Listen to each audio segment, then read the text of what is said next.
Friends welcome to my channel Mazhar Meo. आइए friends, आज की अपडेट घी पर है। घी फ्रेंड्स कुछ और मज़ीद सस्ता हो गया, लेकिन इस दफ़ा शान का घी मुझे मिला नहीं और मैं खालिस घी ले आया। जैसा कि आप लोगों को पता है कि खालिस और शान के घी में कोई ज़्यादा फ़र्क नहीं होता। कभी 10 रुपये का, 20 रुपये का, 30 रुपये का, इतना फ़र्क पेटी के पीछे होता है। तो इस दफ़ा मैं ये खालिस घी लेके आया हूँ।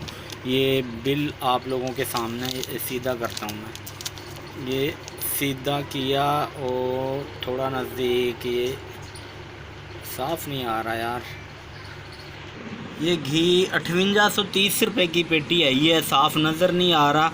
बाकी ये बिल आप लोगों के सामने है, नहीं नज़र आ रहा यार साफ़। 5830 रुपये की पेटी मिली है। इसको तकसीम करें हम 12 पे तो तकरीबन 485 शायरिया कुछ पैसे का हमें घी पड़ रहा है।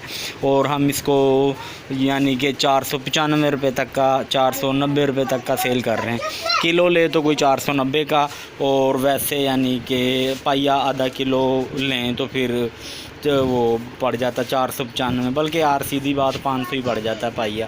सिर्फ किलो लें तो फिर दे देते हैं 490 495 का। बाकी मेरा काम है आप लोगों को अपडेट देना कि घी सस्ता हो गया, महंगा हो गया, चीनी महंगी हुई, सस्ती हुई। बाकी सौदा आपका काम है लेना। रेट की अपडेट दे देता हूँ, आगे फिर आप खुद यानी कि अच्छे तरीके से सौदा बाय कर सकते हैं। तो अब तक की यही अपडेट है। और भी ऐसी अच्छी अपडेट्स के लिए हमारे चैनल को सब्सक्राइब कर लें और इसके साथ जो बेल का आइकन है इसको भी लाजमी क्लिक करें, ताकि मैं जैसे ही कोई न्यू अपडेट दूँ तो उसका नोटिफिकेशन आप लोगों को मिल जाए। Thanks for watching. अल्लाह हाफिज़।